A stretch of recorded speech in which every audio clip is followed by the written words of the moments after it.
বাসায় মেহমান এসেছিল আর কাবাব বানিয়েছিলাম। কাবাবটা খেতে খুবই মজার হয়েছিল। কিভাবে বানিয়েছিলাম সবকিছুই শেয়ার করছি। আসসালামু আলাইকুম, কেমন আছেন সবাই? আজ কাবাব তৈরি করব, এর জন্য এখানে চিকেন নিয়ে নিলাম 1 কেজির বেশি, কারণ একটু বেশি করে বানাবো। আর ডাল নিয়েছি অল্প পরিমাণে, যতটুকু চিকেন তার 1/3 ভাগ ডাল। আর এখানে দিয়ে দিলাম পেঁয়াজ কুচি, আর তেজপাতা, 3-4টে তেজপাতা দিয়েছি। আর দিয়ে দিলাম দারচিনি 3 পিস। আর এখানে এলাচ 5-6টা এলাচ দিয়েছি। এরপর 1 চামচের মতো জিরা দিয়েছি, আর দিয়েছি 1/2 চামচের মতো ধনে গুঁড়া। এটা পরিমাণের উপর নির্ভর করে, পরিমাণ বেশি হলে বেশি দিতে হবে আর কম হলে কম দিতে হবে, কারণ এখানে আমি কাবাবের মশলা অ্যাড করব।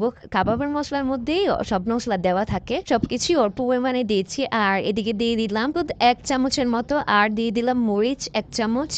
এরপর পরিমাণ মতো লবণ দিয়ে দিলাম, আর দিয়ে দিলাম কাবাবের মশলা। একটা মশলার অর্ধেকটাই দিয়ে দিয়েছিলাম। এরপর তেল দিয়ে দিলাম, আর তেল দেওয়ার পরে সিদ্ধ বসিয়ে দিব। এর জন্য পাতিলে পানি দিয়ে দিলাম, আর পানির পরিমাণটা একটু বেশি দিতে হবে যাতে ভালো করে সিদ্ধ হয়।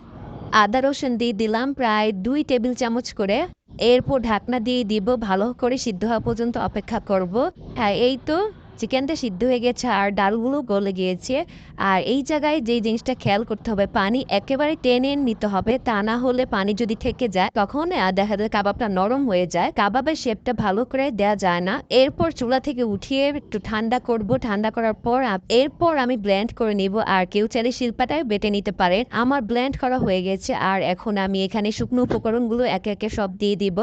এখানে দিয়ে দিলাম পেঁয়াজ কুচি, প্রায় 1 কাপের থেকেও বেশি দিয়েছি, আর পেঁয়াজটা একটু বেশি দিলে ভালো লাগে। আর দিয়ে দিলাম কাঁচামরিচ, বাইন্ডিং এর জন্য দিয়ে দিলাম 2টা ডিম, আমার 2টা ডিমই লেগেছিল। আর দিয়ে দিলাম ব্রেড ক্রাম। এই 2টা জিনিস বুঝে দিতে হবে, কারো একটা ডিমও লাগে, আবার কারো দেখা যায় 2-3টাও লেগে যায়। এরপর কাবাবের মশলা বাকিটা দিয়ে দিলাম।